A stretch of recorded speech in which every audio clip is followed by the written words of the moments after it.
Bismillahirrahmanirrahim. Assalamualaikum warahmatullahi wabarakatuh. Selamat pagi anak-anakku sekalian. Pada kesempatan kali ini kita akan membahas salah satu materi kita selanjutnya, yaitu tentang kaidah pencacahan. Kaidah pencacahan. Nah, sebelum kita membahas kaidah pencacahan, kita akan membahas dua hal, yaitu yang pertama ada permutasi, yang kedua adalah kombinasi. Kita harus mengenal terlebih dahulu prasyarat dari yang akan kita bahas, yaitu tentang faktorial ya. Nah, faktorial itu apa? Faktorial itu kalau kita tandai adalah bentuknya seperti tanda seru seperti ini. Jadi faktorial itu adalah perkalian antara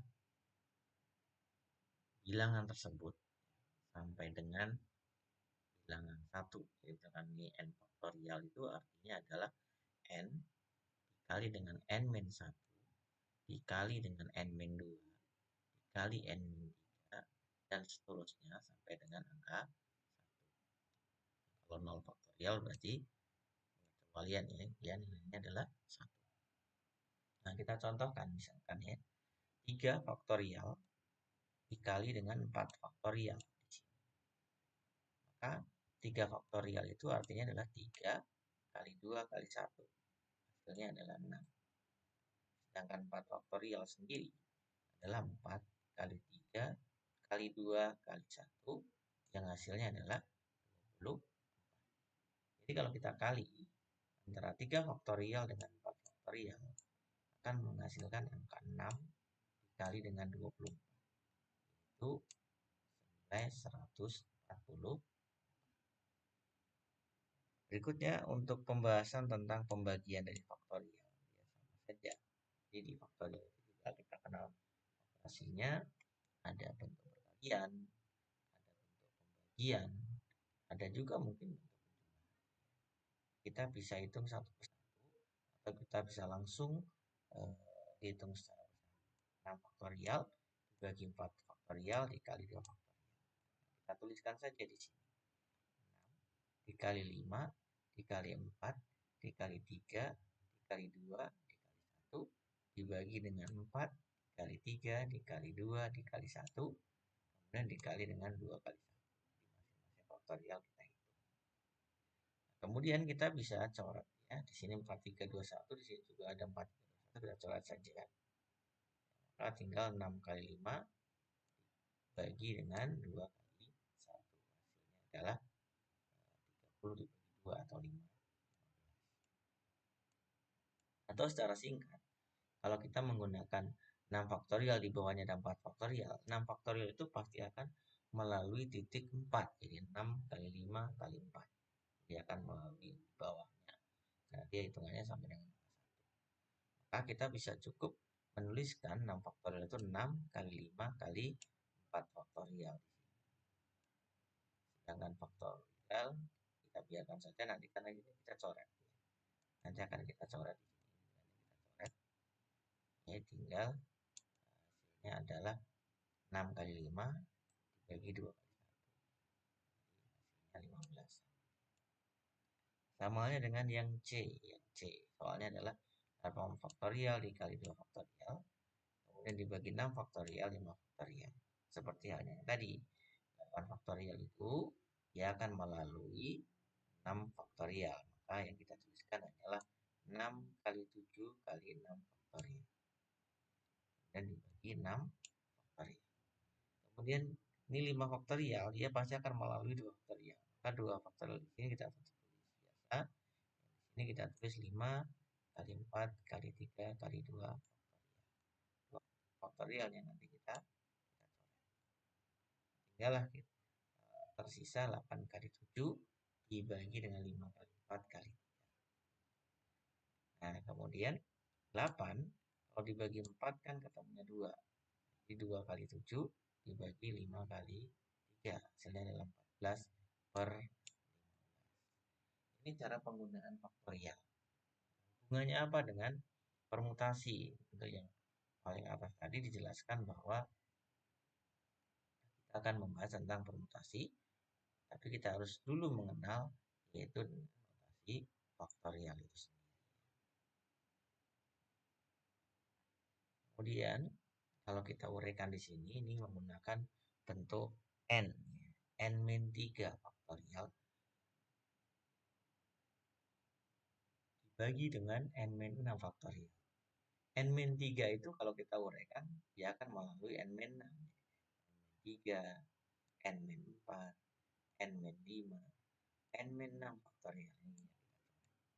Ini tinggal n-3, n-4. Demikian pula dengan yang B. N plus 2 faktorial. Kalau kita uraikan, kita dikurangi 1, kurangi 1, kurangi 1, itu dia akan melalui n-3. Maka yang kita tuliskan hanyalah n plus 2, n plus 1, kali n, kali n min 1, kali n min 2, kali n min 3 faktorial dibagi n min 3 faktorial. Ya, n min 3-nya bisa kita coret. Kemudian, apa yang dimaksud dengan permutasi itu sendiri? Kita sudah masuk ke permutasi. Dan untuk faktorial sudah bisa dipahami. Permutasi adalah proses pencacahan yang memperhatikan urutan atau formasi. Contoh dalam kehidupan sehari-hari. Misalkan di dalam kelas ada 6 orang yang akan kita pilih menjadi ketua dan sekretaris misalkan. Nah, misalkan terpilih A dan B. A sebagai ketua, kemudian B sebagai sekretaris. Dan akan berbeda walaupun orang yang sama kita pilih lagi. Ternyata B-nya jadi ketua, A-nya jadi sekretaris. Maka itu adalah hal yang berbeda. Hal yang berbeda walaupun orangnya sama karena ada jabatan di sana. Jadi di sini artinya bahwa permutasi itu dia memperhatikan urutannya atau formasinya. Urutannya atau formasinya. Beda halnya kalau kita mencampurkan warna, misalkan warna kuning dengan warna hijau kita campur akan menghasilkan warna tertentu. Itu akan sama dengan warna hijau dicampur dengan warna kuning walaupun dibolak-balik tapi warnanya tetap sama. Nah, yaitu itu juga. Nah, itu kita tidak menggunakan permutasi. Beda dengan yang tadi, A dengan B, warnanya A jadi ketua, B jadi sekretaris. Beda kalau dibalik, B-nya jadi ketua, A-nya jadi sekretaris. Contoh di sini ada di sini gambarannya. Sebagai contoh diketahui bahwa himpunan P, A, B, C, D, jika anggota himpunan P tersusun 22, maka diperoleh anggota sebanyak 12. Apa saja itu? Bisa A, B, bisa A, C, bisa A, D, bisa B, A, bisa B, C, bisa B, D, bisa C. Di sini kalau kita lihat A, B di sini B, kembali ketemu lagi. Cuma dengan urutan berbeda. Maka permutasi di sini adalah memperhatikan urutan. Kalau urutannya berubah, maka dia tetap dihitung.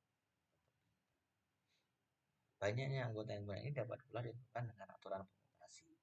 Aturannya adalah seperti ini, dijelaskan di sini ya, bahwa NPR, N permutasi R itu artinya adalah N faktorial dibagi dengan N min R.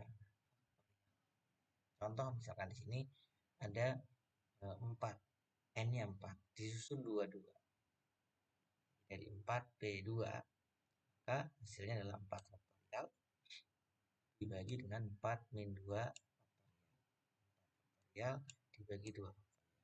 Ini kalau kita tuliskan 4 itu kan melalui angka 2 sebelum sampai angka 1. Kita tuliskan 4 dikali dengan 3 dikali dengan 2 faktorial. Jadi langsung tidak perlu sampai angka 1. Dibagi dengan 2 faktorial. Di mana 2 faktorial ini? 4 dikurang 2 kan 2. Jadi 2 faktorial kita coret tinggal 4 kali 3 dengan 2. Itu adalah contoh dari permutasi dan penggunaan rumus dari permutasi. Itu adalah gambaran singkat dari bagaimana kita menggunakan aturan permutasi. Jadi untuk contoh-contoh silahkan dicoba dan dikerjakan. Gambarannya seperti itu ya. Adalah permutasi itu adalah memperhatikan di sini ada contoh ketiga. Kalau banyaknya susunan 3 buah huruf dari huruf-huruf pada yang menggunakan A, B, C, D dengan memperhatikan urutannya. Dari A, B, C, D, A, B, C, D itu ada 4 ya. A, B, C, D ada 4. 4 akan diambil 3. Berarti 4 permutasi 3. Permutasi 3 artinya adalah 4 faktorial per 4 dikurangi 3 faktorial atau 4 faktorial dibagi 1 faktorial. 4 faktorial itu adalah 4 kali 3 kali 2 kali 1 dibagi 1 jadi hasilnya adalah 20. Ini contoh. Kemudian untuk yang bentuk soal cerita nih. Contoh nomor 4. Terdapat 8 orang juru masak di suatu restoran. Dari 8 orang ini ditunjuk secara acak 3 orang untuk memasak gulai rendang, sayur lodeh, dan sambal daging. Tentukanlah banyaknya cara penunjukan tersebut. Ada 8 orang akan dipilih 3 orang untuk memasak rendang, sayur lodeh, dan daging. Bagaimana ada urutannya ya? Urutannya ini tadi ada yang 3 orang tuh masaknya rendang, sayur lodeh, atau daging. Kalau dibalik sayur lodeh, rendang, daging udah beda. Ada yang masak daging, sayur lodeh, rendang udah beda lagi. Itu disebut dengan permutasi. Jadi di sini kita menggunakan P8P3. 8P3 itu artinya adalah 8 faktorial dibagi dengan 8 dikurang 3. Berarti 5 faktorial. Kita kurangkan saja. 8 kalau menuju 1 pasti melewati 5. Maka yang kita tuliskan hanya 8 kali 7 kali 6 kali 5 faktorial. 5 faktorial itulah yang kita coret. Nah, sama ya. Berarti tinggal 8 kali 7 kali 6. Ya. Nah, itu 8 kali 7 kali 6. Coba kita hitung dulu. Hasilnya adalah 330. Cara gitu. Nah, ini sedikit contoh dari faktorial kemudian penggunaan permutasi. Silahkan dicoba soalnya. Semoga bermanfaat dan dimudahkan. Assalamualaikum